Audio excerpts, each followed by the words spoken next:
Conforme mencionado no vídeo anterior, Gil Teixeira é o campeão da Taça de Cabo Verde após vencer Davi Mirula em uma final realizada em 4 partidas, que terminou empatada e que foi então decidida na partida Blitz de desempate. Na disputa pelo terceiro lugar, Célia Rodrigues enfrentou Marlon Almeida e venceu por 3-1. Teve 2 vitórias e 2 empates. E nesse vídeo vou trazer a análise de uma das partidas que garantiram o pódio para Célia Rodrigues. Então vamos a isso.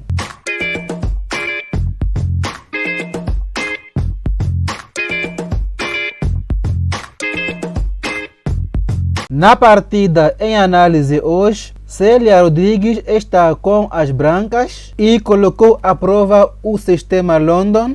E3 fixando o peão central, C5 lutando pelo centro, C3 e veio C por D4, C por D4. Cavalo F6, cavalo C3, ambos seguem desenvolvendo as peças. Bispo B4, cravando o cavalo. E aqui a Célia foi para uma ideia interessante em que ganha um peão. Não é comum esta troca de um bispo pelo cavalo de B8, mas a Célia tem a seguinte ideia. Depois da troca em C3, o Marlon retomou a peça, porém o peão de A7 ficou desprotegido e veio este cheque em A4 e a Célia ganhou este peão.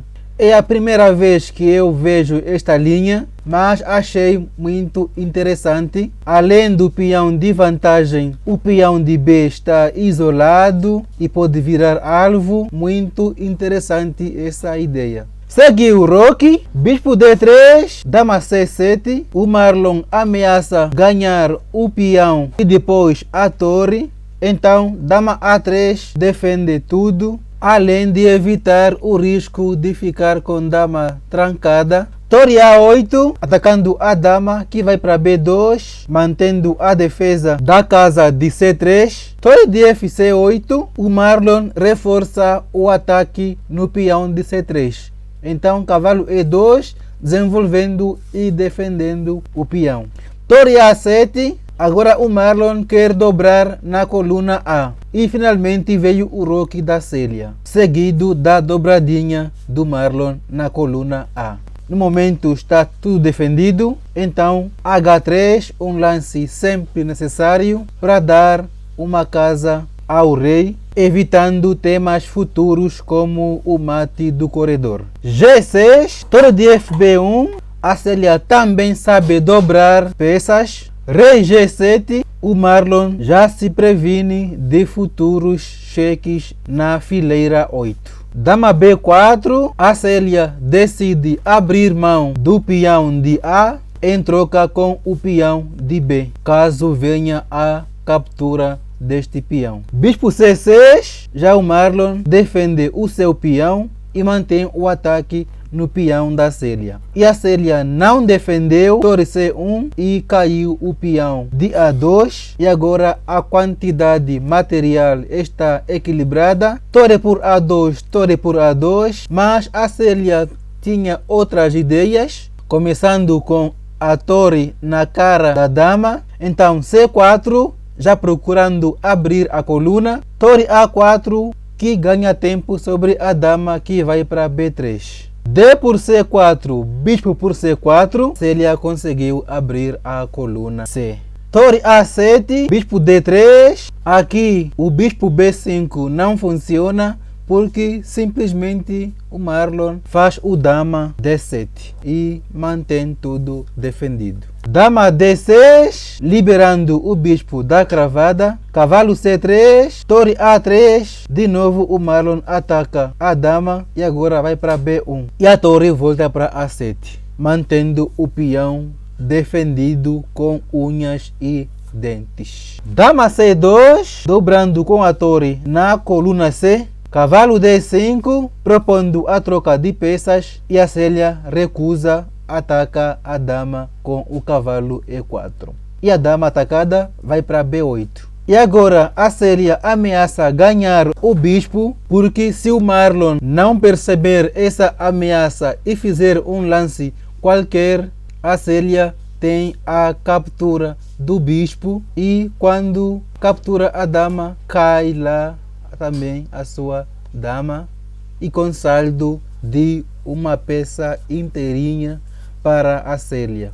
O Marlon, que não nasceu ontem, claro, percebeu o golpe e fez o dama C7, liberando o peão da cravada. Seguiu cavalo C5, B6, expulsando o cavalo, que volta para E4. Torre B7, reforçando a defesa do peão, que é passado e que pode definir essa partida. Cavalo C3, agora é a Célia quem propõe a troca de cavalos. Dama D6, cavalo B5, atacando a dama. Trocaram as peças em B5. Torre C7, atacando a dama, que vai para B2. Cavalo C3, o Marlon força a troca do bispo pelo cavalo. Dama C6, propondo a troca de damas e tentar ganhar este final com um peão passado. A Célia manteve a proposta e trocaram as damas em B5. Torre C6, defendendo o peão. G4, e agora chegou a vez do rei também caminhar. Estamos no final. Rei F6, G5 cheque, rei E7, torre B2, rei D6, e o Marlon conseguiu ativar o seu rei mais rápido que a Célia. Torre B5, rei C7, reforçando a defesa do peão passado. E a Célia agora também mobiliza o seu rei. Rei G2, torre C2, rei G3, rei C6, atacando a torre, que vai para B1. Torre A2, torre C1 cheque, rei D5, que foi um erro porque permitiu esta invasão da Célia na sétima fileira, e um peão vai cair, não tem defesa. Então B5, o Marlon desesperado para poder avançar o seu peão passado. Entretanto, isso foi um erro porque permitiu este cheque e perdendo então o seu trunfo, que era o peão passado, e agora a Célia está com vantagem de um peão. Veio rei E7, agora o Marlon defende o seu peão. Mesmo assim veio torre B7 cheque, rei F8, torre B8 cheque, rei G7, torre B1, torre A5 atrás do peão, então H4 defendendo o peão, torre A7, torre D1, torre D7. E agora a Célia vai ativar seu rei de um modo muito perigoso, conforme verão na sequência. Rei F4, torre B7, E4, torre D7, torre D2, torre D8, rei E5, rei F8. Já era hora da Célia invadir com o rei, mas fez o torre B2, que faz parte do plano maligno da Célia. Rei E7 impede a invasão do rei, mas a Célia vai forçar esta invasão com o cheque, forçando o rei a voltar para a oitava fileira. Antes F3, fixando este peão de E. Rei F8 e agora rei F6, E8, caiu o peão de F7 e mesmo após o torre por D4 caiu este peão de E6 e o Marlon fez seu último lance e na mesma hora abandonou a partida. Tem o peão de H caindo e ainda com ameaça de checkmate. Os reis estão em oposição. Vitória para a Célia Rodrigues.